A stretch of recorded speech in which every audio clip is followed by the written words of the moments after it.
Olá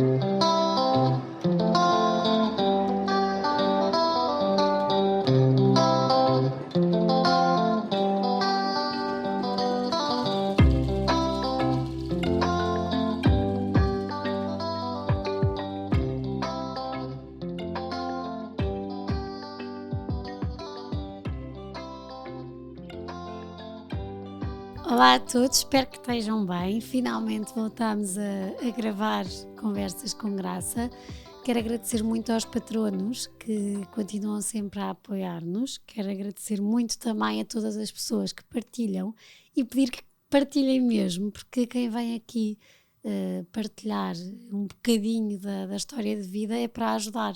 E só conseguimos ajudar efetivamente mais pessoas se vocês, cada conversa que ouvirem e gostarem, vos fizer sentido, partilharem.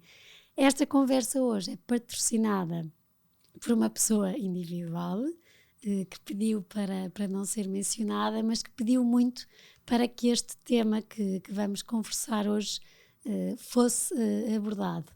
E por isso conseguimos, e tenho que agradecer muito também à Terezinha. Ora é essa. A sede, porque quando convidei, já andámos aqui em trocas há quase um ano, eu acho, a tentar marcar, e quando recebi este pedido acho que fez todo o sentido. É verdade. Sentarmos e conversarmos, e quero agradecer mesmo muito, e quero agradecer também este pedido e ressalvar mais uma vez que quem se senta aqui comigo, acho que o primeiro intuito que tem é mesmo de ajudar, e estas conversas são mesmo para isso. Muito obrigada, espero que gostem. Terezinha, obrigada. Ora é essa. Acho que quando temos este ímpeto de ajudar é mais fácil. Partilhar é mais fácil quando tem um intuito do outro lado. Verdade. Antes de chegarmos ao tema que vieste aqui, também vamos fazer um bocadinho uma viagem pela tua vida, porque quem é que é a Terezinha, este grande furacão, que sempre que liguei às pessoas que me deste bem, é um furacão, está sempre pronta a ajudar os outros, faz tudo pelos amigos. Como é que tu não és de Lisboa, apesar de estares cá a viver, como é que foi, onde é que cresceste, como é que cresceste? Eu sou fruto do Porto. Nasci e vivi toda a minha vida até ao Manel me pedir em casamento, o meu marido, sempre no Porto. Sou uma menina do Porto, andei no Garcia, fiz todo o espectro de escolas típicas, e tive uma infância e juventude perfeitamente normal, com um grupo de amigos já muito antigo, desde muito miúda.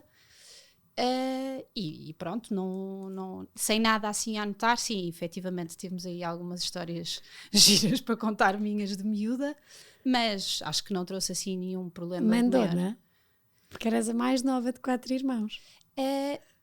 Se fores falar com os meus irmãos, eles vão dizer que sim, que eu era muito dona do meu nariz. Eu não acho que tenha sido bem assim, não é? Eu faço 7 anos de diferença do meu irmão Francisco, e portanto tive que arranjar ali um espaço, porque quando eu nasci fui muito mais quase neta, não é? Minha mãe teve-me com 42 anos do que filha, não é? Eu fui muito... Apanhei todas as fases dos meus irmãos. A minha irmã Mariana tinha 12 anos na altura, já era quase uma mulher formada, portanto acho que abri muitas portas sozinha, porque a Mariana é mais velha, depois é o António Francisco e eu. Fazemos 7 anos de diferença e, portanto, todas as portas que tinham sido abertas pelos meus irmãos, e fechadas também, porque eles os dois, sim, deram algumas dores de cabeça aos meus pais, também tive que ser eu um bocadinho a lutar aqui por essa abertura. Mas muito tranquilo, não houve mesmo assim nada de maior, tirando umas... E sendo a mais nova, com uma ligação muito especial ao pai, ou não? Sim. Como as miúdas costumam dizer. Sim, super. Muito, muito, muito pai, ainda hoje em dia. E por isso é que fazes tudo em casa. Por isso é que faço tudo em casa, sim. sim. Mas faço com gosto, sabes? Adoro os natais lá em casa, nós somos 4, já todos, tirando o Francisco, meu irmão, já todos com filhos. Uns mais velhos, a minha irmã Mariana, o meu sobrinho Chiquinho tem 21 anos, quer dizer, é um homem feito, não é? Aliás, não é 21, é 22, ele fez 22 anos este ano, portanto é mesmo já... E é uma alegria estar em casa com a casa cheia e estar tudo desarrumado, e eu fico furiosa e irrita-me imenso, e depois saio sempre lá a dizer, não aproveitei nada, mas aproveito mesmo, dá-me mesmo gosto.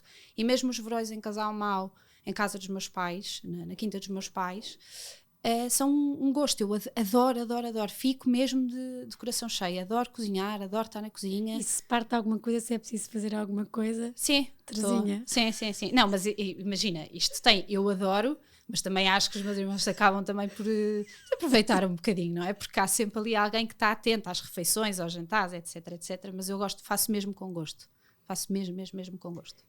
Bom, depois há bocado estavas a dizer que tiveste o típico percurso no Porto, que passa também muitas vezes por um colégio, não sei. Sim, Belo eu andei no Horizonte, sim. Horizonte, isso. Farda, só de raparigas, sim. Como é que foi essa fase? Gostaste ou...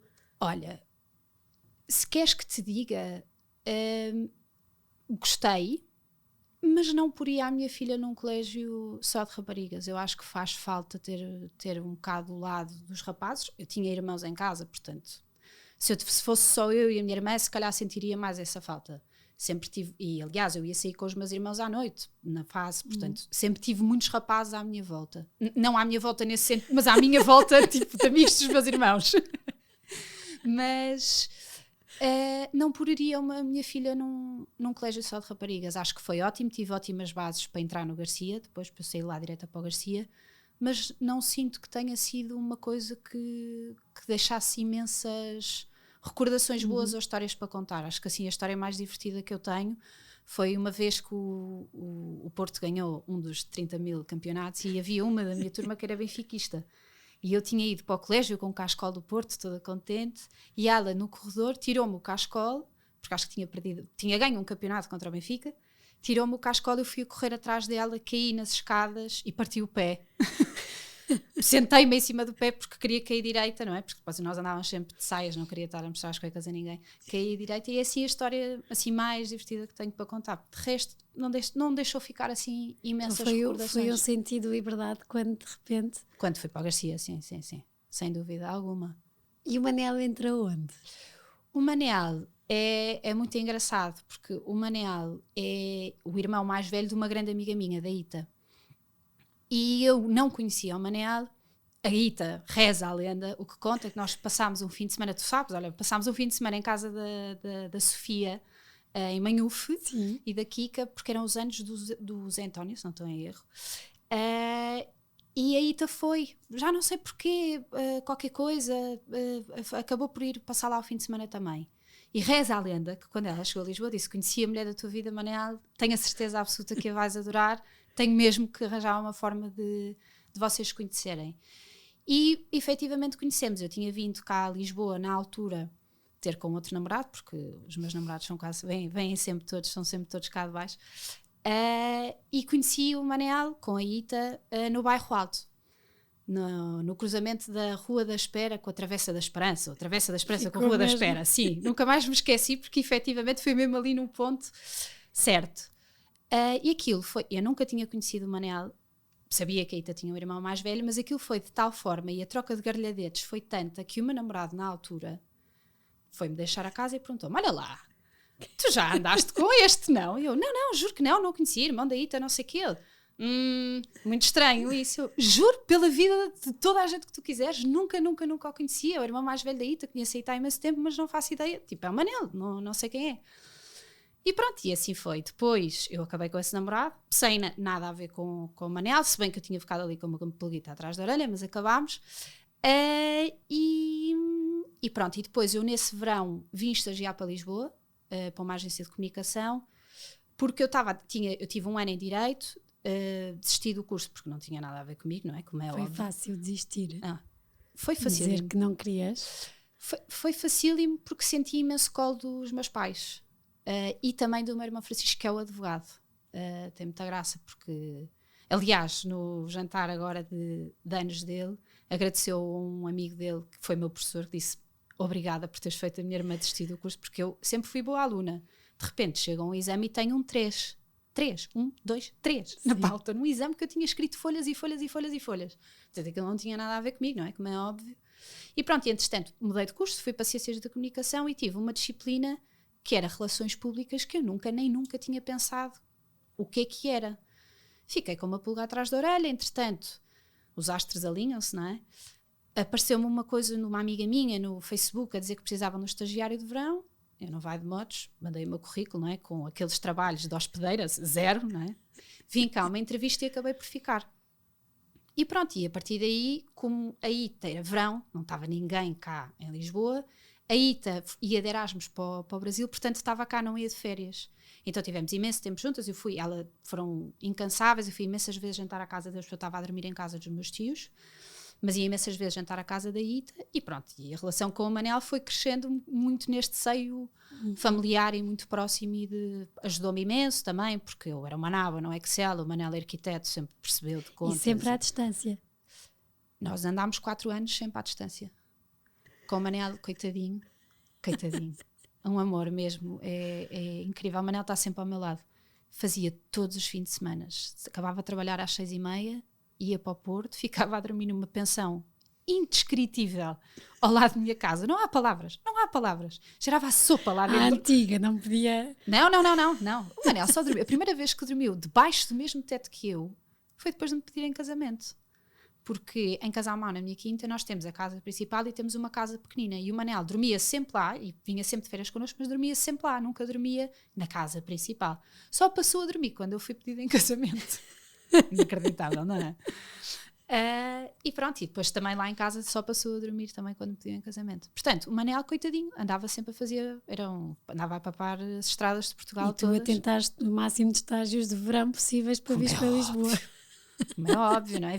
Nunca houve um ano, depois de começar com o Manel, nunca houve um ano que eu não tivesse vindo para Lisboa fazer estágios. O que foi ótimo, não é? Porque estava com o Manel e ótimo para o meu currículo, porque depois, quando entrei verdadeiramente no mercado de trabalho, já estavam várias.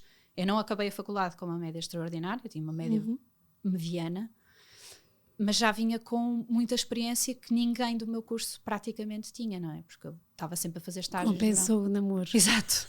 Pagou. E o casamento, tudo impecável, até que ficam à espera do bebê. Sim, fizemos tudo by the book. O Manel pediu-me em casamento, eu vim para Lisboa, para a casa dos meus tios, mais uma vez. Fui viver sozinha para a nossa casa, isto é importante contar, em maio, porque ninguém acredita, mas é verdade. O Manel dormiu lá uma vez, porque dizia, não, eu não vou fazer isto ao teu pai, porque sempre fizemos tudo tão direitinho até agora, que não vai ser agora, há 3 meses do casamento, que já ninguém queria saber, não é? Quer dizer, estava tudo marcado, já ninguém se ia importar com aquilo. Não vai ser agora que eu vou fazer isso, portanto, não. E ficou a dormir lá. Depois nós temos tido um casamento em que, não é? Como é óbvio, apanhámos os dois em uma grande besana. E foi tipo mesmo de não consigo ir para casa, estou péssimo. E pronto, e acabou lá por ficar lá a dormir. Mas pronto, fizemos 2 anos de viagens, de jantaradas. O Manel ia caçar todos os fins de semana porque tinha deixado de caçar. Isto é um bocado beto. Tinha deixado de caçar. Porque ia sempre ao Porto, não é? E passados 2 anos decidimos engravidar, e a Manela sempre tinha dito em junho de 2018 faço-te um filho, e assim foi. E gravidez tranquila? Tirando azia desde o dia 1 até ao dia 40, da semana 40 aliás. Sim, pacífica, não tivemos nada assim de maior. Eu não adorei especialmente estar grávida porque estava sempre mesmo com imensa azia. Primeiro trimestre tive que trocar de pasta de dentes imensas vezes e acabei a usar uma caríssima de farmácia, que era uma coisa, porque era a única que não me fazia vomitar. Eu lavava os dentes e vomitava, era um horror. O Manel, coitadinho, teve que deixar. O Manel tinha de comer bananas lá para fora. Não, mas abrir a janela e pôr a cabeça de fora. Eu tinha que pôr a casca dentro de um saco e deitá-lo de fora, porque eu não aguentava o cheiro, não aguentava ter deixado de usar de perfume. Enfim, mas pronto. E era fácil dizeres entre amigas que não estavas a adorar a gravidez? Era fácil porque eu tinha a Assunção no mesmo ponto que eu. E isso foi muito fácil porque nós tivemos a Assunção contou-me que estava grávida, eu já sabia, mas não lhe ia contar. E quando me contou, quer dizer, nem sequer nunca me passou pela cabeça esconder, não é? Disse logo, eu também estou. Porque ainda por cima, tu és mais velha 26 dias. E as nossas filhas é ao contrário. Filhas... É ao contrário. A Luz, que é da Assunção, é mais velha também, 23 dias, acho eu, do que a Paz. E pronto, e portanto foi fácil nesse sentido. Nós tivemos muito esse caminho juntas de não adorar a gravidez, muito embora quiséssemos muito ter as nossas filhas, não é? Porque tinham sido as duas planeadas, portanto.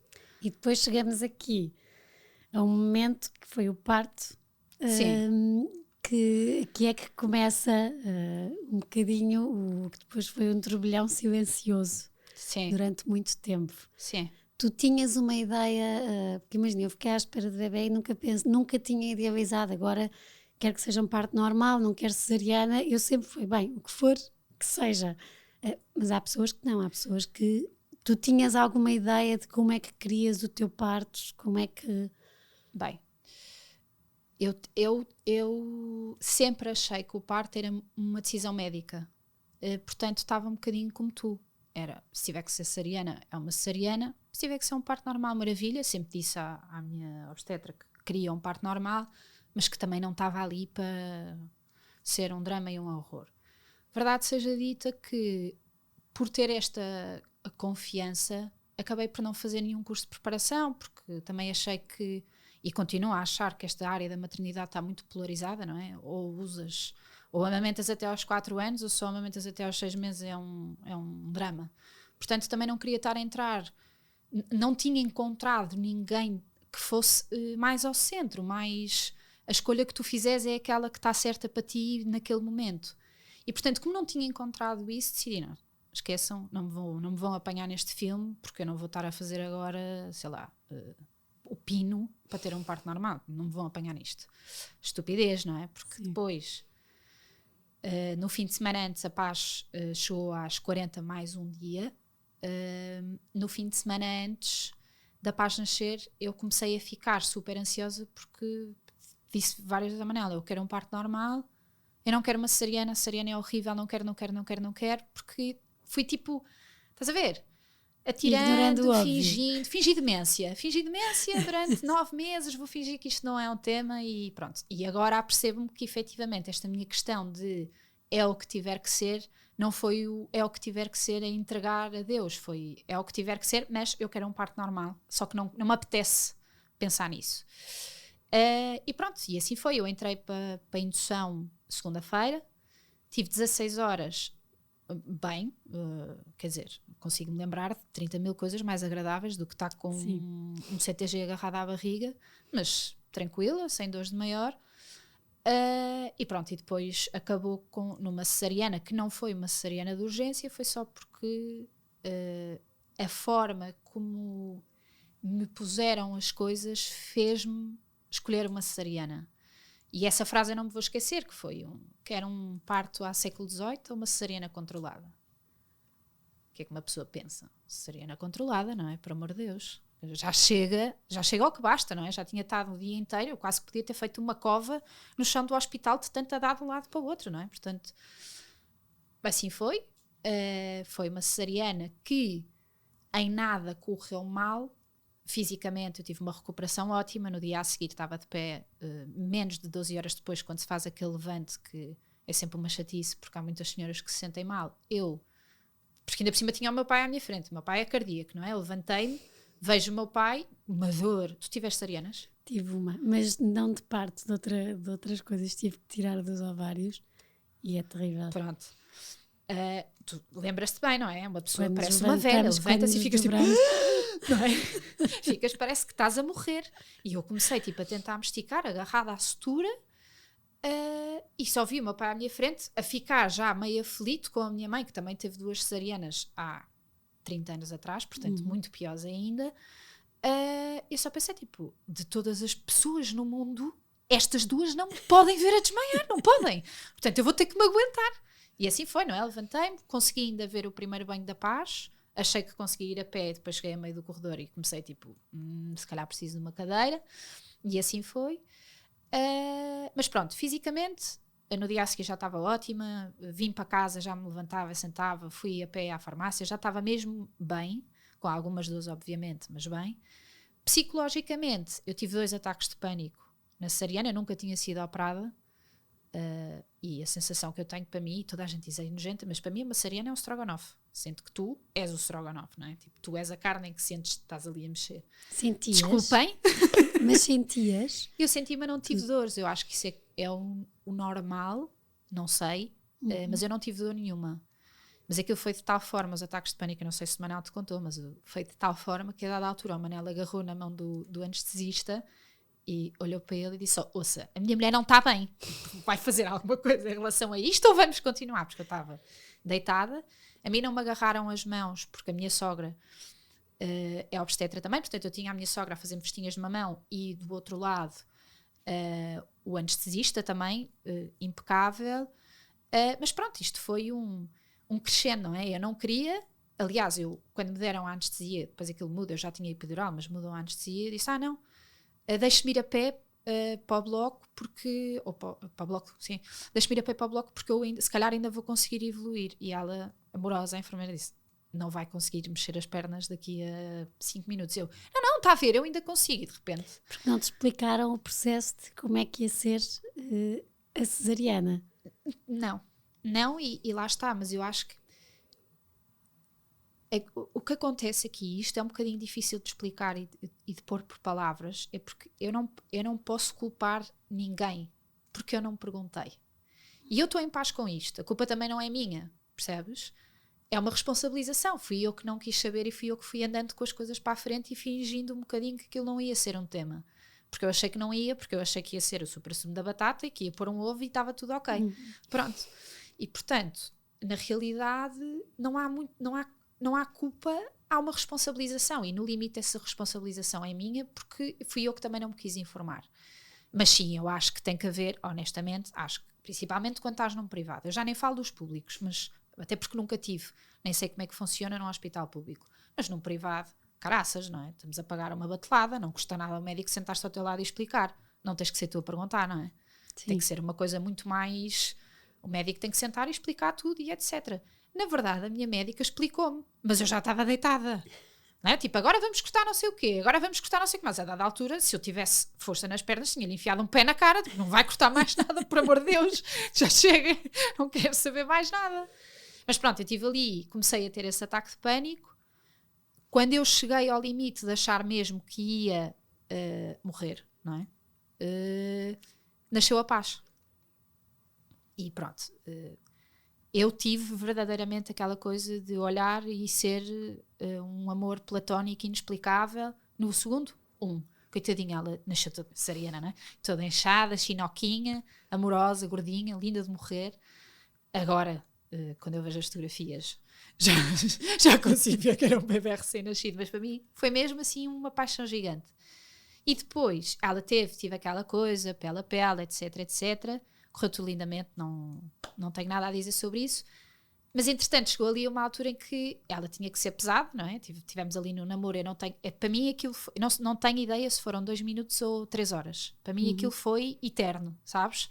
Lembro perfeitamente do cheiro, um cheiro a rosas, não sei, tipo, que é o cheiro a líquido amniótico, é um cheiro doce maravilhoso, não é? Uma coisa que não se explica. E ela tipo olhar para nós, que eu dizer olá Maria da Paz, estou a ficar emocionada, olá Maria da Paz, e ela olhar e procurar e olhar, coitadinha, que não vê nada, não é? Mas tens aquela reação tão boa de que efetivamente tipo, são 9 meses em que tu estás a amar uma pessoa que tu não viste, não é? Não é tipo incrível. Está ali. E pronto, e entretanto ela teve que ser pesada, chamaram o Manel para ir vestir. E o Manel perguntou-me se queria que a minha sogra estava lá, se queria que ele fosse ou que ele ficasse comigo. E eu, não é? Tive aqueles 2 segundos de pensar, porra, porque é que eu tenho que ser já? Tenho que começar já esta escolha? Tem que ser neste segundo em que eu estou toda esventrada? E pronto, e disse lá ao Manel, o Manel acabou por ir, a minha sogra estava lá, portanto foi impecável também. E depois voltei, acalmei, não é? Enquanto estavam a vestir a paz e até a porem ao meu lado outra vez, eu comecei outra vez a entrar no loop de não vou aguentar, não vou conseguir, já não estou a aguentar isto. E quando eu achei mesmo outra vez, tipo, acabou, não vai dar, acabou a cesariana.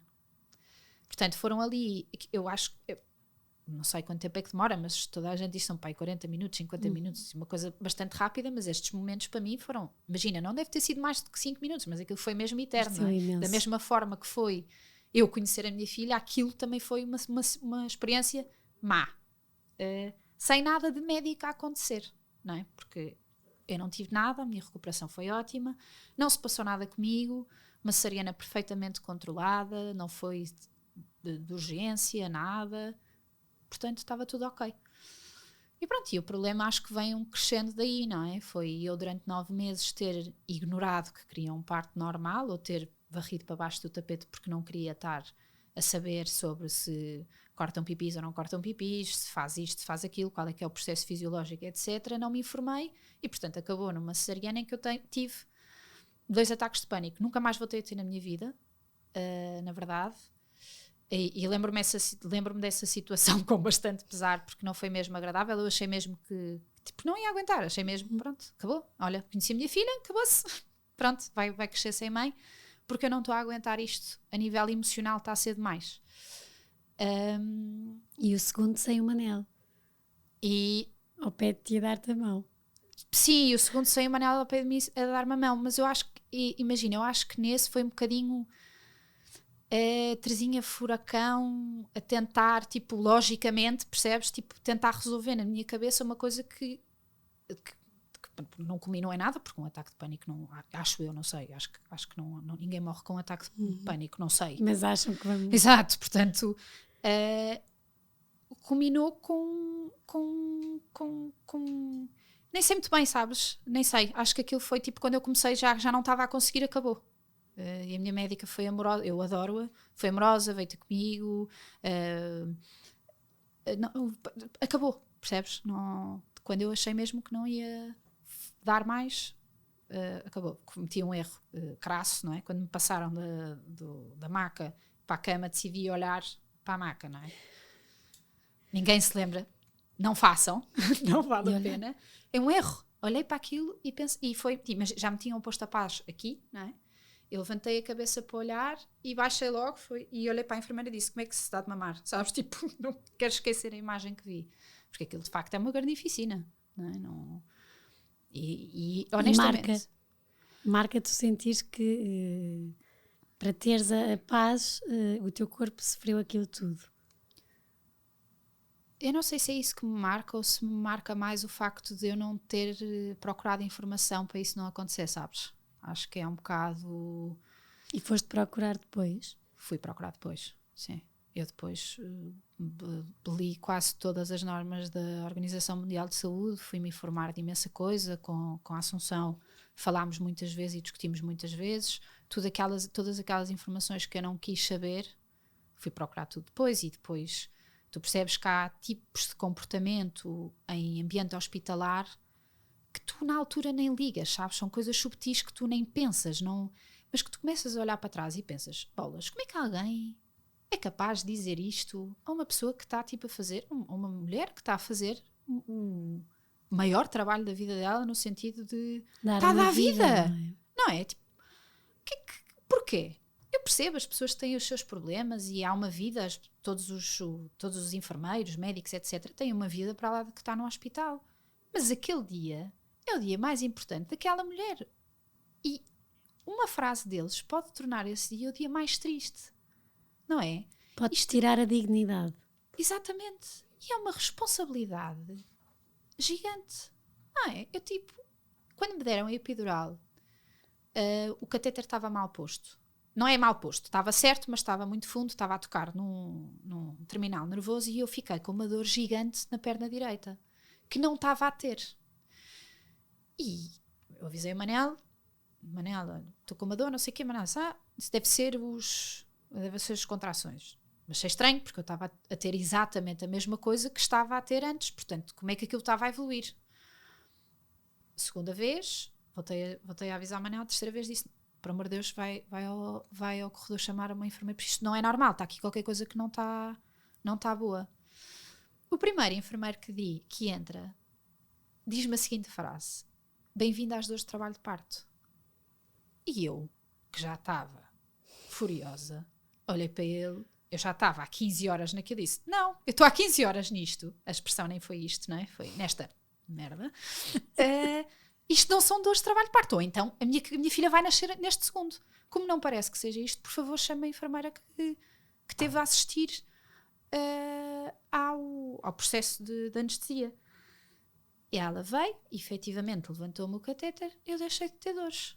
Mas imagina, eu é que já estava furiosa, doida com aquilo, porque não estava a ver nada, e tive o Manel ao meu lado que, efetivamente, percebeu que eu não sou fiteira. Não ficavas ali. Não é? Eu não sou fiteira, portanto ele percebeu que eu não estava ali a fazer um drama de uma coisa de nada. Imagina que eu tinha ficado calada. Imagina que eu tinha ficado a achar que aquilo... Eu ia com um catéter a bater numa terminação nervosa para o parto, para o recobro e para o dia a seguir, porque depois de uma cesariana acho que eu ainda tive com morfina no dia a seguir, não tenho bem a certeza, não me lembro. Mas, quer dizer, qual é que é a necessidade disto? Porquê que, em vez de mandar uma laracha destas, não foi ver se efetivamente podia ser alguma coisa que tivesse ficado mal colocada? Não é? Uma epidural é um processo tão cirúrgico. Se nós soubéssemos como é que é ser doentes, não é? De primeira vez, não é? Por amor de Deus. Conseguia dizer logo, não, olha, é aqui, sim. É uma estupidez, não se percebe, quer dizer, não se percebe, eu percebo, coitado, se calhar estava farto e a mudar de turno. Que foste vendo e pesquisando, percebeste que se calhar algumas coisas que, como sendo mãe pela primeira vez deste como normal, mas que não são normais, não são normais. Sim. Mas acho que está tudo muito enraizado na cultura médica. Eu não estou a dizer que são todos, mas acho que há pouca essa sensibilidade de querer ouvir aquilo que a outra pessoa está a dizer, não é? Se tu vais a um dentista e se o dentista te pede autorização para te arrancar um dente e te explica, vai sentir força, vai sentir isto, vai sentir não sei o quê, porque é que num parto tu não podes ter alguém a explicar o que é que vai acontecer, como é que vai acontecer e dar-te opções? Porquê? Sim. Não Sim, se percebe. A mulher dá à luz há milhões de anos. Eu acho que é porque se calhar a sociedade e se calhar os médicos já dão como adquirido que, ok, estão grávidas, já sabem que há cesariana e o parto normal. E acabou. E acabaram não as temos opções. que explicar, porque pronto, já é um dado adquirido, já todas as mulheres antes de ficarem à espera de bebês, e não é nada assim. Sim, nada. Nada, mesmo. Há muitas coisas que, olha, eu quando nasceu o Manel Maria, só para tu veres, perguntar-me, então quem é que vai ser o pediatra? E o Manel e eu olhamos, pediatra? Exato. Pois é, já tínhamos que ter tratado. Sim. Tem que ter. Quem é que vai ser? Ou seja, olha, eu nisso, por exemplo, entendo-te muito bem nisso. Há muita coisa que a maioria das mulheres não a vai investigar antes e deixar as coisas acontecerem. Mas imagina, nessa questão da pediatria é curioso, eu nunca tinha pensado, estou a pensar nisso agora que estás a dizer isso, mas eu fiz uma entrevista praticamente à minha pediatra antes da paz nascer. Liguei-lhe e disse, não, eu quero saber como é que a coisa funciona e quero também perceber quais é que acha que são as melhores fraldas, quais é que acha que são os melhores géis de banho, etc. Quero saber, não é? Não vou estar agora aqui a adiantar-me e depois imagino, chega à primeira consulta e ela diz-me que afinal as fraldas que eu sou uma porcaria e que ela vai ficar não sei o quê. Portanto, eu com a Paz fiz um planeamento muito mais ao pormenor, ticas. Eu cheguei ao ponto, nós tínhamos uma estante na casa de banho e o pobre do Manel teve que ir comprar uma cómoda, porque eu disse, se eu tiver uma cesariana, ou mesmo que tenha um parto normal, eu não me vou conseguir baixar para lhe dar banho, portanto, e nem eu, nem tu que vais estar de rastros, portanto, nós temos que ter uma cómoda. Eu planeei tudo com a Paz ao milímetro. Para mim, é que foi, lá está, tipo, YOLO. Vamos ver como é que isto corre e eu tenho a certeza que vai correr tudo bem. E pronto, correu no limite. É um bocadinho aquilo que se diz, mas tens uma filha linda e estás ótima e não sei o quê. E conseguiste dar de mamar e tudo. Não, foi um drama. Foi um drama. Eu saí do hospital já com a Paz, Paz nasceu e depois começa aquela coisa do tem que mamar de 3 em 3 horas. Uma coisa que eu não sabia, não é? Os bebés, e faz todo sentido. A natureza está bem pensada, não é? Nós não chegámos onde chegámos até agora por acaso. É porque efetivamente um bebé quando nasce bem. E o estômago é do tamanho de uma ervilha, quase. Portanto, não tem que estar não sei quanto tempo agarrada às maminhas da mãe a tentar, porque é uma gota, é o suficiente. Enquanto Honestamente, eu acho isto uma vergonha. E acho mesmo. E foi uma conversa que eu tive com a nossa pediatra depois da Paz ter nascido. Como é que é possível?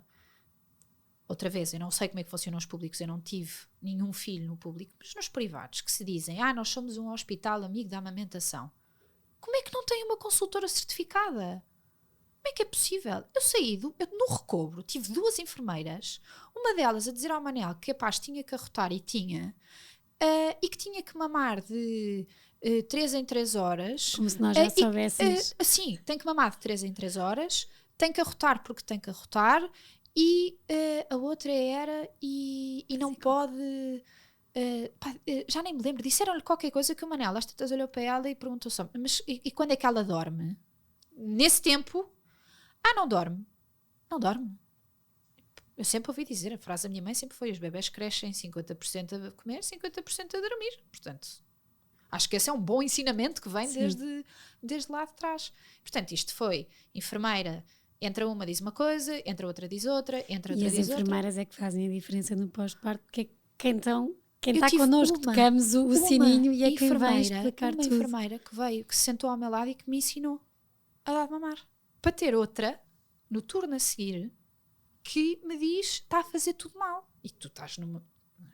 Mãe de primeira viagem. Eu não tinha a minha mãe cá, nem a minha irmã Mariana. Em quem é que tu confias, não é? Imagina, para mim era óbvio, tipo, eu nem pensei, tive subida de leite, estava com as maminhas duríssimas, pareceu-me óbvio, tipo, massajar para tentar aliviar e tentar que o leite fluísse. Eu tive uma enfermeira a dizer que eu era maluca e que ia ficar com uma mastite por causa daquilo. E depois tiveste uma? Tive o início de uma, mas foi apanhado muito... eu acho que tive, honestamente, eu comecei a ficar com febre, estava de rastros, exausta. E o Manel veio logo para casa nesse dia e eu só acordei para dar de mamar e tive o dia todo a dormir. Portanto, acho que foi uma coisa que foi bem controlada, não houve nada de extraordinário. Mas pronto, isto tudo para dizer, cheguei a casa com o Manel a dizer, tipo, já temos demasiada informação à nossa volta, demasiadas pessoas a dizerem coisas diferentes, porque a pediatra da Paz dizia uma coisa e a minha médica também não dizia... Não é? Quem é que é o reino das maminhas? É da pediatria ou da obstetrícia? Quem é que manda aqui, não é? Que pipis, ok, uma pessoa sabe. Ouvidos, boca, olhos, tudo. Maminhas, em que é que ficamos? É para quem? Sim. Quem é que sabe? E pronto, eu à revelia do Manel chamei uma enfermeira certificada lá à casa, porque tinha sido uma daquelas que na quinta-feira antes da Paz nascer pensei, tipo, olha, cá está uma pessoa que não é... Sim, é super pró-amamentação, mas se a mãe não estiver bem, dá-se fórmula, não tem problema, não é? E chamei-a lá à casa. E eu estava, ticas, tão já desgovernada da minha cabeça, que ela chegou lá à casa, eu estava a tomar banho, e o Manel estava com a Paz na casa de banho. Ela entrou, o Manel estava a falar com ela, não sei o quê, eu estava a vestir no quarto, e às tantas disse, bem, já posso ir de maminhas à vostra, não é? Não vale a pena sequer estar a pôr um sutiã, não vale a pena, tipo... É do povo já. Sim. E ela diz-me a rir, diz, não, pode vestir uma camisa e venha aqui falar um bocadinho comigo antes de passarmos para o território das maminhas. E a verdade é que ela foi a minha rede de salvação. Ouviu-te. Ouviu-me, deu-me colo, e lá está. Não foi polarizada, não foi... eu já estava, como tu deves imaginar, não é? Já estava com as maminhas, já nem sequer conseguia pôr uma t-shirt, já não estava mesmo num estado lastimável. Nunca falei tanto maminhas assim no público, na verdade. Mas pronto. Já estava num estado lastimável e a verdade é que ela pôs-me a Paz a mamar, explicou-me como é que se fazia e eu de repente não tive dores. Tinha um ligeiro desconforto porque estava com os mamilos em ferida, normal, não é? De repente percebi, não, espera, afinal... Isto até é agradável. Afinal, eu não preciso estar aqui num sofrimento e a contorcer-me para ser a melhor, a levar a taça, estás a ver? Quero ser a melhor mãe do mundo. Vou sofrer imenso com isto. E a enfermeira Vera começou-me a chamar, tipo, disse ali 2 ou 3 coisas que eu fiquei a pensar na minha cabeça e que me puseram a refletir todo aquilo que tinha sido o meu processo. Foi ela ter dito fazer uma cesariana à meia-noite e tal. Ninguém está bom da cabeça, não é? Porque eu, entretanto, cheguei ao quarto e tive uma auxiliar a explicar-me como é que se ligava à televisão. Às 4 da manhã. Às tantas olhei para ela e disse, eu não vou ligar a televisão. Mas eu tenho que explicar, mas eu não estou a ouvir. Tipo, explique-me só onde é que são os botões importantes. Desculpa, expliquem-me só onde é que são os botões importantes, que o resto quero lá saber. Não liguei, efetivamente não ligámos a televisão, sabes? E pronto, e portanto a Vera disse-me ali 2 ou 3 coisas que eu efetivamente comecei a pensar que se calhar havia coisas que tinham corrido menos bem por responsabilidade minha, talvez da minha médica, talvez da conjuntura, por uma data de coisas que aconteceram, e pronto, as coisas foram evoluindo, não é? Tu levantas a lebre e depois começas a pensar em tudo aquilo que podia ter sido e não foi. E eu entrei ali num loop grande depois disso, em que a primeira semana foi um bocado de negação, na verdade, foi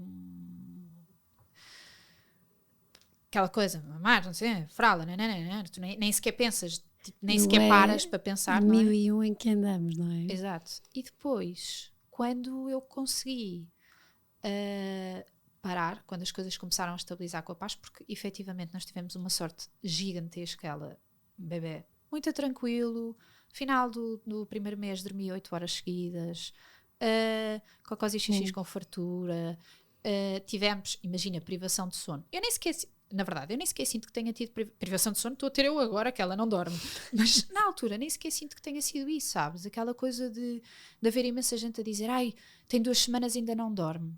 Para mim, eu aceitei isso com a natureza de que é ter um bebê recém-nascido pequenino em casa, não é? A minha irmã já tinha 3 filhos quando a Paz nasceu. A Filipa, a mesma coisa, já tinha tido 2. Portanto, eu estava ali, e o quadro da Filipa então era, o António não dormia, o Joãozinho a mesma coisa, aquilo eram todos na cama deles, e portanto, eu aceitei aquilo com alguma naturalidade, e entreguei-me um bocado a esta coisa de líquido doce da maternidade, não é?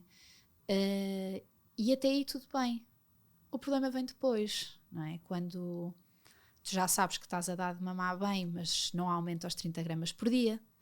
Quando tu já sabes que a rotina que tu fazes está tudo ok, mas aparece alguém que te diz que não podes dar banho à noite porque faz uma paragem de gestão, em que eu a dada altura, olha, já nem sei quem é que foi, mas disse, mas como é que faz uma paragem de gestão se a água está à mesma temperatura que ela? Alguém me Há explica? sempre muitas opiniões, não é?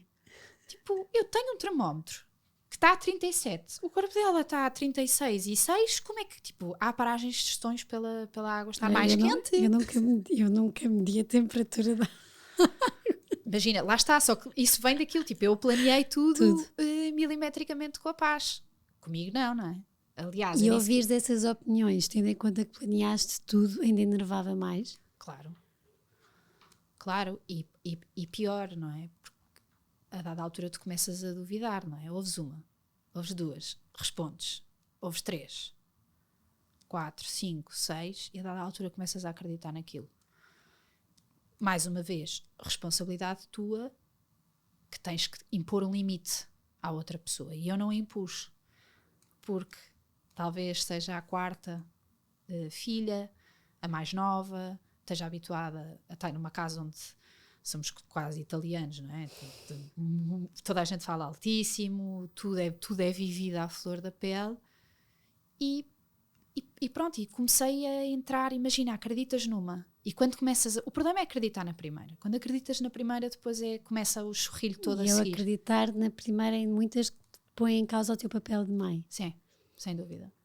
E pronto, isto começou com o banho, passou para a amamentação, porque ela não engordava os 30 gramas por dia, nem sei se é por dia ou por semana já. Whatever. Também. Já não engordava o que tinha que engordar por dia. Mas imagina, eu lembro perfeitamente desta figura do Manel, que foi Páscoa. A Paz nasceu em março, dia 26 de março. A Páscoa nesse ano foi tipo passado 15 dias. Nós não fomos ao Porto porque ela era mínima, ficámos em casa da minha sogra. E tínhamos ido, antes da Páscoa, tínhamos ido à pediatra, porque ela lá está, não estava a engordar o suposto por dia. Mas de repente, imagina, do domingo de Páscoa para segunda-feira, que fomos lá, que era do género, tipo, vamos ver o que é que se passa. Nós tínhamos ido sexta, supõe, sábado não tínhamos ido, domingo não a tínhamos pesado, e de repente na segunda-feira fomos e ela tipo tinha ganho 350 gramas. O Manel pegou num pacote de manteiga, tinha ido ao Pingo Doce, pôs-me em cima da mesa e disse: isto foi que a tua filha engordou graças a ti este fim de semana. Atirou-me, fez assim, tipo, pousou, estás a ver? Para eu ouvir o barulho. E eu pensei, tipo, haja alguém, ok, haja alguém, afinal até estou a fazer alguma coisa bem. Entretanto, deixei de... A enfermeira Vera tinha-me avisado que a Paz tinha uma distensão na boca, tinha-me indicado o nome de um osteopata para ir. Eu e o Manel achámos que a Vera, que é certificada e que sabia de tudo, é que estava louca, porque a nossa filha, claro que não, tinha nascido super perfeitinha, de extensões nem pensar, e portanto o que acontecia é que ela tinha uma sucção eficaz de um lado e do outro lado não tinha. Portanto, eu só passei a dar de mamar só de um lado. Sim. Perneta. Perneta. Sim. Portanto... Mas eu estou a brincar a fazer isto, mas eu acho que as pessoas não têm noção, algumas têm, do quanto isto pode mexer numa mulher, porque é andar 1001, ouvir 1000 opiniões, o corpo a mudar, de repente só posso dar de uma maminha e ficamos descompensada. Ainda hoje, imagina, tenho uma que nunca deu de mamar, não é? Deu tipo uma semana, e a outra, coitadinha, está uma passa. É ao contrário, não é? Durante 6 meses tinha uma maior que a outra, agora a que não deu está melhor do que a outra. E essas coisas todas foram mexendo. Claro, evidente, imagina, ainda por cima.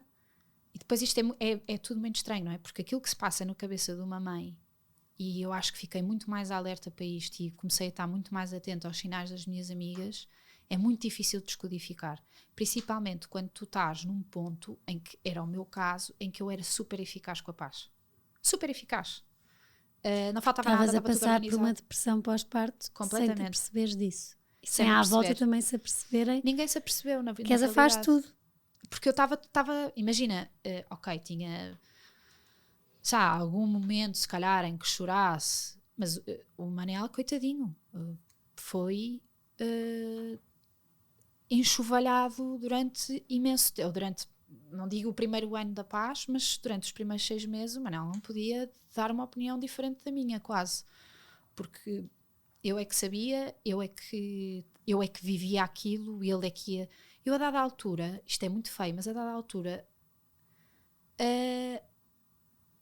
eu não quero dizer invejava, mas a dada altura disse-lhe mesmo, tu estás para aí a dizer, a queixar-te, mas tu sais de casa, vais trabalhar, e eu estou o dia inteiro com um bebê e com uma cadela em casa, com 40 graus em Lisboa, portanto, cala-te. Então, a minha vida era tu tens sorte e eu não. Era um bocado isto. O que na realidade, e se formos a pensar bem, continua a ser verdade, não é? Porque é mais fácil ou é mais gerível para uma pessoa que não está em casa constantemente com o bebê do que alguém que está, porque mesmo que seja um bebê calmo, que era o caso da Paz, quando tu entras neste loop ou num quadro de depressão pós-parto, eu nunca adormeci, quase. Ela dormia à sesta e eu estava deitada ao lado dela a ver coisas no telemóvel, sempre com medo que ela bolsasse, que ela fizesse isto, que ela fizesse não sei o quê. E entras ali num quadro muito difícil de sair, e eu comecei a perceber-me que não estava bem no verão.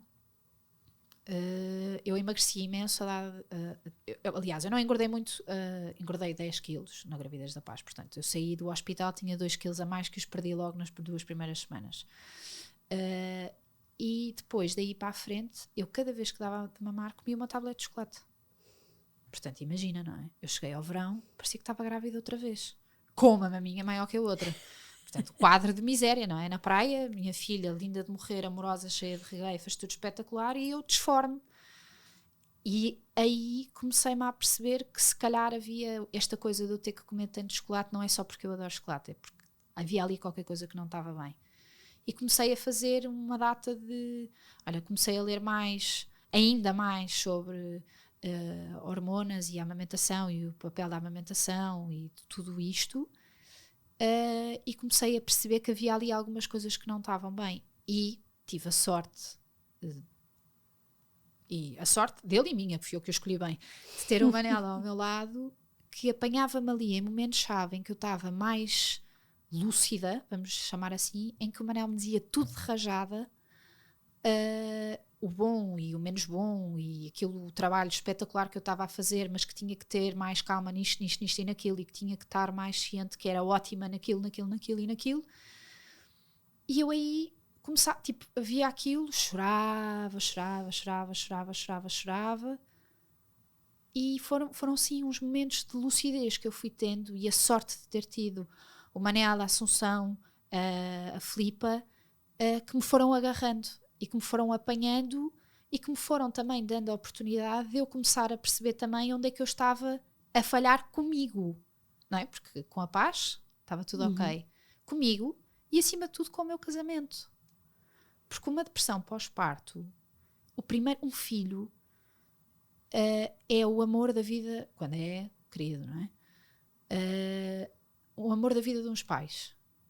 Mas o primeiro amor da vida dos pais tem que ser o casamento. Tem mesmo, porque se o casamento está mal, o filho não vai estar bem e os pais não vão estar bem. Portanto, é preciso tanto trabalhar este casamento. E foi aí que eu comecei a perceber que, efetivamente, eu, dia 16 de julho de 2016, tinha dito que sim ao Manel, mas que naquela fase tinha que continuar a dizer que sim, todos os dias, ao nosso casamento. Tinha que estar ali a trabalhar nisso constantemente.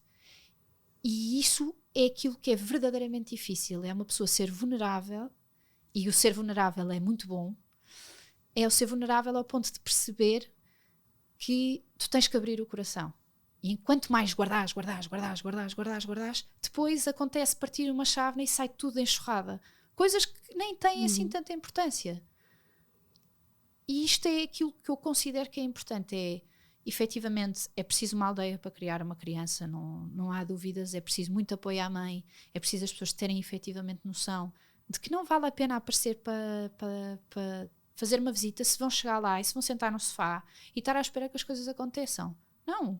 Vão visitar alguém, levem uma refeição, perguntem se é preciso comprar porlã, leite em fórmula, se é preciso levar couves para pôr nas maminhas da mãe, se é preciso... Eu fiz isto a amigas minhas que depois... E perceber se faz sentido ir. Exato, acima de tudo.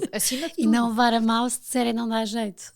Eu tive uma amiga, uma grande, aliás, ela é casada com um grande amigo meu, que quando teve a filha, queixou-se, mandou uma mensagem, não sei o quê, tenho as minhas maminhas desfeitas, e eu, não te preocupes, vou-te dar uma coisa que a minha médica na altura me tinha recomendado e que efetivamente é milagroso. Podemos dizer marcas? Sim.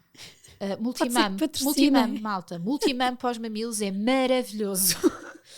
Mas isto porque também já não temos muito tempo, ou seja, perceber-te que passaste uma depressão pós-parto. Mais tarde. E aí procuraste ajuda, foi fácil assumir, entender isso tudo e gerir para ultrapassar, ou foi um caminho também difícil? Eu tive, eu deixei de mamar à Paz, a Paz tinha 9 meses, foi um fim de semana antes do batizado dela, em novembro de 2018, e nós em março viemos todos para casa. 18? Não, 19. E nós em março de 2020 viemos todos para casa.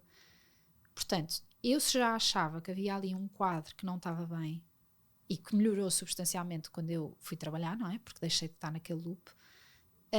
Comecei a ouvir, eu voltei a trabalhar em setembro, comecei a ouvir enquanto estava a trabalhar, porque há imensas coisas que tenho que fazer em Excel e fórmulas e etc, que consegues estar a ouvir duas coisas ao mesmo tempo, consegues estar a fazer aquilo e estar a ouvir. E comecei a ouvir imenso o Eduardo Sá. E comecei a perceber que os dias em que a Paz estava mais difícil geralmente batiam com os dias em que eu não estava tão bem, não é? Eu estava mais triste ou mais zangada. Nem é triste, porque acho que a tristeza tem um papel fundamental e faz bem. É revoltada.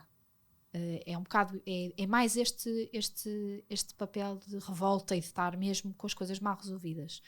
Comecei a ouvir imenso, comecei a procurar imensa coisa sobre isso, comecei a ver cada vez mais, comecei a ouvir podcasts mais polarizados, vamos chamar assim, e tentar perceber onde é que eu me encaixava neste mundo da maternidade. Fomos para casa, eu tive um layoff parcial, portanto foi maravilhoso, porque consegui estar com o meu marido em casa, com a minha filha em casa, com metade do trabalho, não é? Metade do trabalho.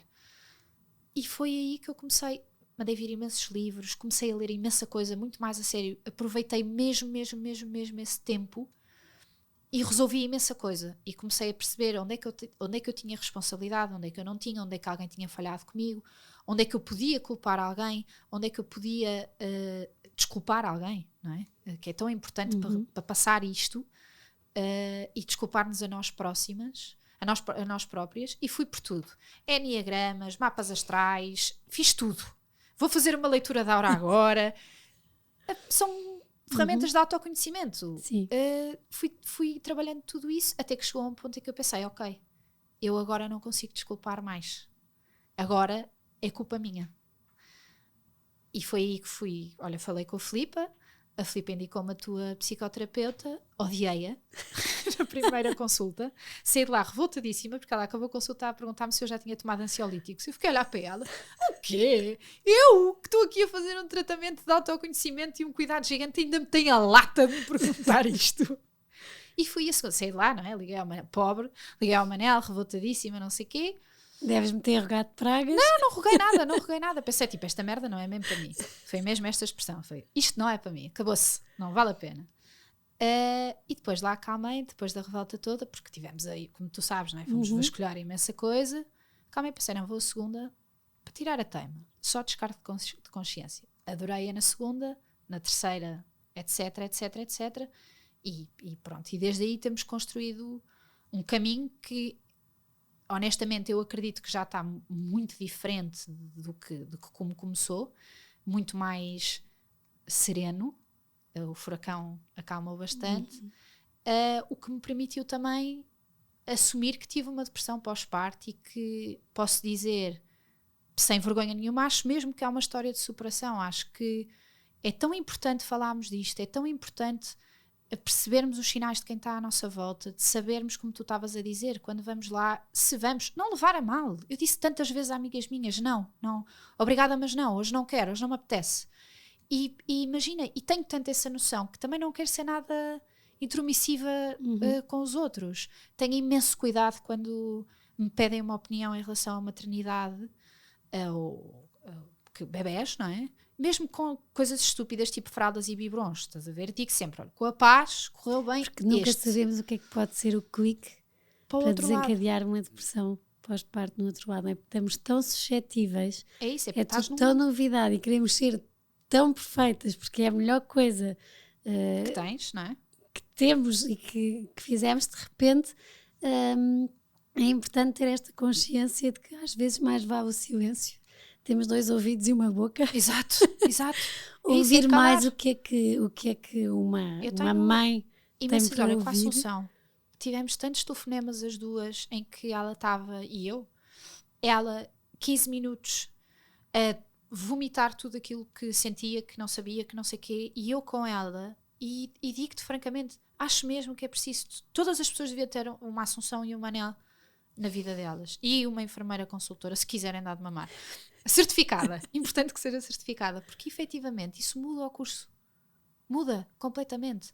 E tu tens esta, e eu comecei a perceber que esta minha responsabilização, e também eu ainda estou em processo de me desculpar, tudo à minha volta está resolvido, mas de me desculpar a mim, porque efetivamente fui eu que não procurei, e fui eu que não tive a capacidade de pedir ajuda.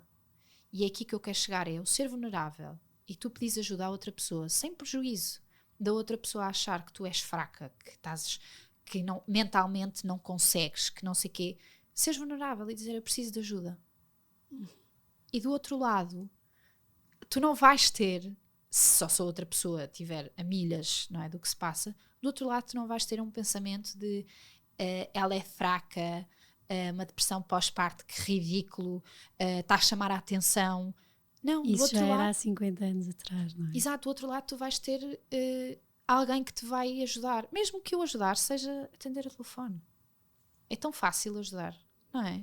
Porque estas coisas, eu no verão tive uma gravidez ectópica e ao fim de passar 2 semanas recebo um telefonema do hospital que dizia assim, olha mamã, estou-lhe a ligar para dizer que tenho que pagar o PCR do exame, porque na altura não pusemos na fatura, nasceu aqui no dia não sei que de julho, não foi? E eu fiquei assim. Não está acreditado. Eu não fui mãe, mas sim, a operação para tirar foi nesse dia, mande. Isto para dizer o quê? Eu ainda me lembro desse telefonema. Claro, nem te vais esquecer nunca, não é? Tive o discernimento de pensar, ok, coitada, é a logística do hospital, nós quando tiramos também ficamos a ouvir os bebés que nasceram ao nosso lado, só isso também eu dava um tema, mas tive que pensar um bocadinho para não ficar drama queen, esta pessoa não sabe, mas quer dizer, mas isto mexe. Claro. Não, porque... isso é um procedimento que vem de trás, não é? Voltamos ao início da nossa conversa. Eu acho que é uma cultura que parece que se esqueceram que há pessoas aqui, que do outro lado há pessoas que têm sentimentos, não é?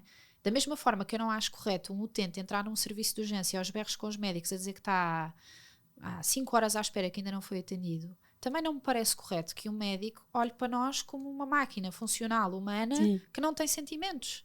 E isto para dizer que é muito bom o teu testemunho, Teresinha, porque de facto nós, quando passamos por estas coisas, tentamos desvalorizar, porque é a rotina do dia, claro. Como eu, vou já, esta coitadinha não sabia, olhou para o Excel, tinha que ligar, mas depois tenho a sorte de ter uma doutora Rita e de conseguir ter essa vulnerabilidade, que é muito importante, que estás a dizer, de perceber, calma lá, se isto mexeu comigo naquele bocadinho, isto tem que se resolver, porque há uma porque coisa senão muito daqui a bocado é uma coisa muito grande que eu vou disfarçando, e isso é muito importante. Eu acho que para quem nos está a ouvir, perceber que se calhar antigamente havia muita coisa que se dizia, havia muita coisa que se fazia de uma maneira, todos opinávamos e continuamos a opinar, não é? Mas cada vez mais temos de ter atenção que no outro lado está uma pessoa vulnerável. Claro. E então não, no momento está uma pessoa que está, e acho que a depressão pós-parto da mesma forma que nós, e não é? sentes que eu pelo menos sinto, é muito difícil ao outro, imagina aos teus amigos, à família, perceber porquê, porque está tudo bem, está no corrupio do dia-a-dia, fraldas, está cansada porque se calhar não dorme tão bem, é novidade, não é nada uma depressão, é a maternidade. Sim, é a maternidade em todo o seu esplendor, sim. E isso é um perigo, porque é muito... É uma linha muito ténue. É difícil percebermos e é muito bom, e por isso é que fiquei muito contente por partilhares, porque mostras não é fácil a percebermos, mas tu procuraste, tu conseguiste ver alguma coisa não está bem, como é que... É isso, exatamente, eu acho que tu tens... Toda a gente devia ter uma enfermeira consultora, uma melhor amiga e um marido ao lado que estejam atentos e que nos conheçam melhor até do que nós próprios, porque é esta rede que salva das coisas andarem mais para a frente. Porque pensamentos maus toda a gente tem.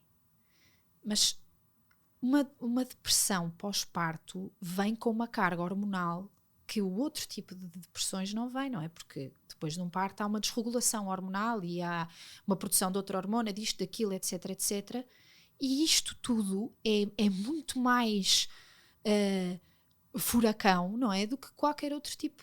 Eu acho que, honestamente, no meu caso, foi limitado, não é? No tempo. Espero. Tens medo que numa segunda... Olha, foi uma coisa que fiquei a remoer muito com a doutora Rita. A doutora Rita disse-me logo, de caras, disse: a Teresa não vai permitir que isto volte a acontecer consigo mais nenhuma vez. Aconteceu a primeira, não vai permitir que aconteça a segunda. E é verdade. Mas vai ter que ser acompanhada. E isso, lá está. Estupidez. Uma pessoa pensa: vou ter que ser acompanhada porque sou fraca. Não sou nada fraca. Porquê que eu hei de ser fraca? Não, eu sou uma corajosa por ter ido procurar ajuda e por ter assumido que tive uma depressão pós-parto e que a minha vida está muito melhor. Mais corajosa és inteligente.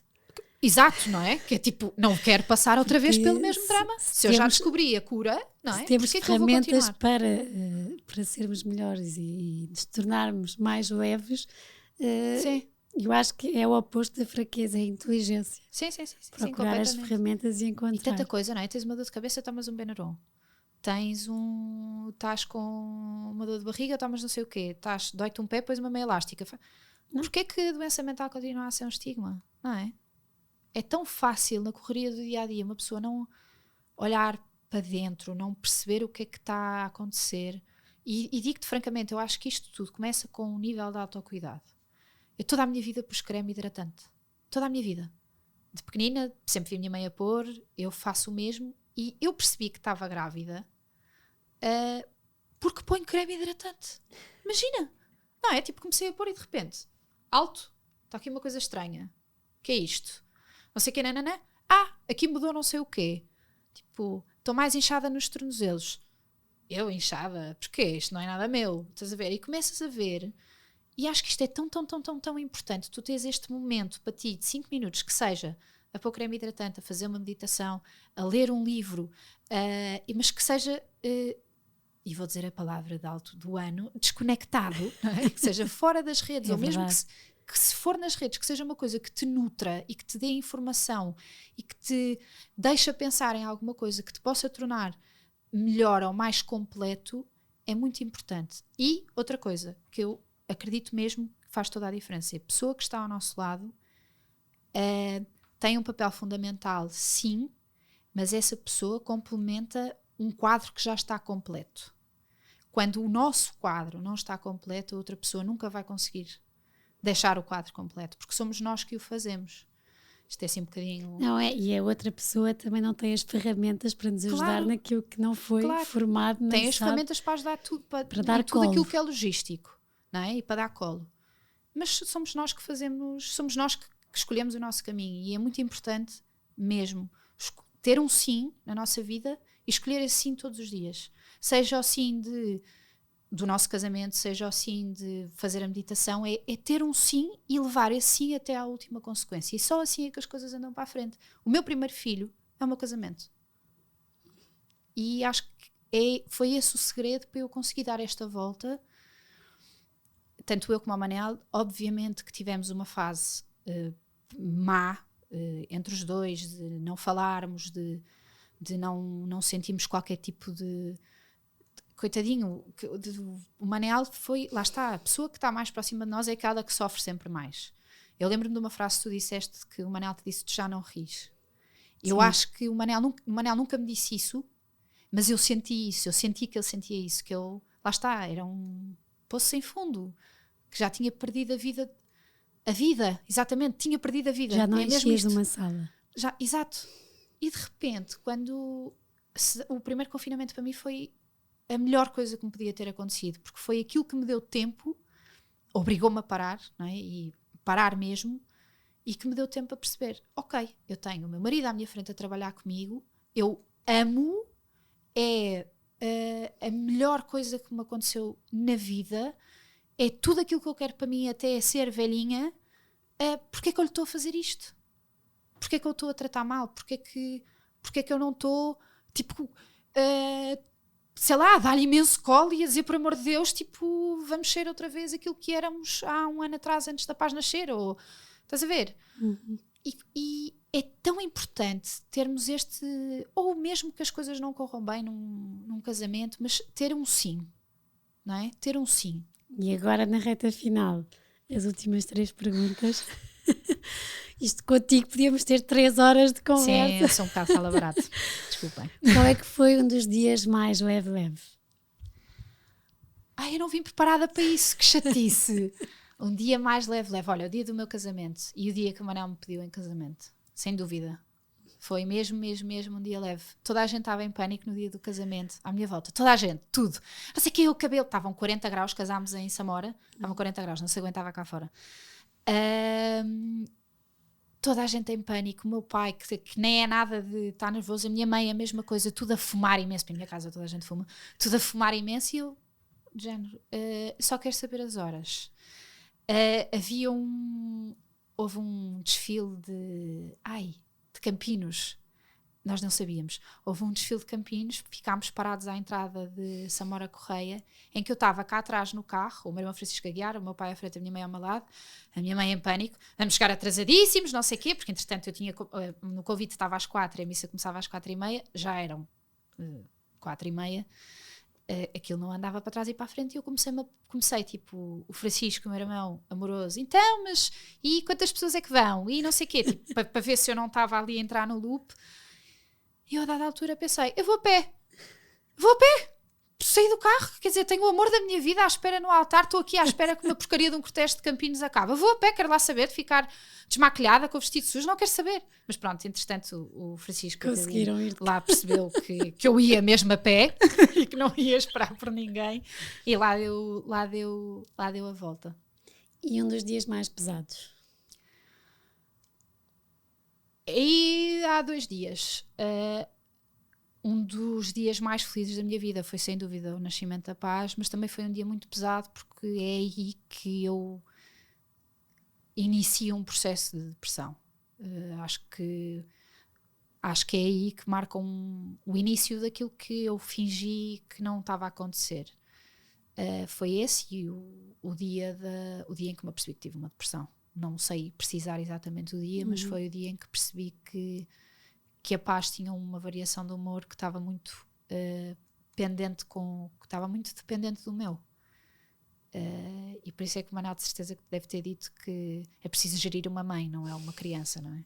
É preciso gerir a mãe porque há muitos sinais que são muito subtis. A vida tem graça. A vida tem imensa graça. Tem imensa graça e quando é bem vivida, tem imensa paz, tem imensa serenidade e, acima de tudo, é preciso ter vulnerabilidade. Acho que é a grande lição a tirar deste meu percurso, é preciso pedir ajuda. Boa. Obrigada, eu. E desculpem, falo imenso. Fica não sei quando, quero-te ver com a carta tirada, porque esta mulher não tem carta de condução. Acho uma vergonha, como é que é possível? Se é jogo baixo, quem é que disse? E mesmo assim consegue ser mãe e fazer a vida dela com o Santo Manel. No quarteirão. 7 minutos para todo lado. Muito obrigada. Espero mesmo que se tenham inspirado. Ouçam com atenção. Cuidem de vocês. Futuras mães. Deem-vos o espaço que vocês acham que precisam. Sem medo do que é que vão ferir nos outros. Porque vocês, nesse momento, é o vosso momento com os vossos filhos, com o vosso marido, e têm, como a Teresinha diz, estão muito vulneráveis e muito suscetíveis a tudo, e a maternidade é um caminho. Procurem, percebam o que é que podem fazer, vejam as várias opções, porque se antigamente não existiam, ou existiam, mas não eram tão faladas, hoje em dia há imensa informação, há imensas coisas. Mas autoconheçam-se, como disseste bem, e peçam ajuda e não tentem estar sempre, não é no 100, é no 1000%. Sim, ninguém leva a taça. Mesmo. Ninguém leva a taça. É só uma corrida para a autodestruição. Enquanto aquilo que for uma máxima também é, enquanto os nossos bebés estiverem bem, aliás, os nossos bebés só vão estar bem se nós estivermos bem. E seja esse bem, leite de fórmula, fraldas descartáveis ou das reutilizáveis, baby grows de algodão puro, egípcio, não sei das quantas, é o nosso caminho. Se nós estivermos bem, eles estão bem. Exatamente. E eu acho que nós, antes de opinarmos, é percebermos que se não éramos todas iguais, cada bebé é um bebé, cada mãe é uma mãe, e por isso tentarmos entrar na vida do outro com leveza, a leveza se calhar de ouvirmos e de percebermos onde é que temos de ajudar e não onde é que temos de opinar, e aceitar a depressão pós-parto, que eu acho que ainda é muito tabu porque é difícil de perceber, mas que existe. Não criticar e perceber também que muitas vezes é um processo que dura muitos anos e muitas vezes uma vida, porque é tão intenso que marca e deixa muitas marcas também. Espero que tenham uma ótima semana, um grande beijinho e já sabem, se gostarem, partilhem, que é a maneira de conseguirem também com que este projeto chegue a mais pessoas e continuemos a ajudar. Beijinhos! Beijinhos!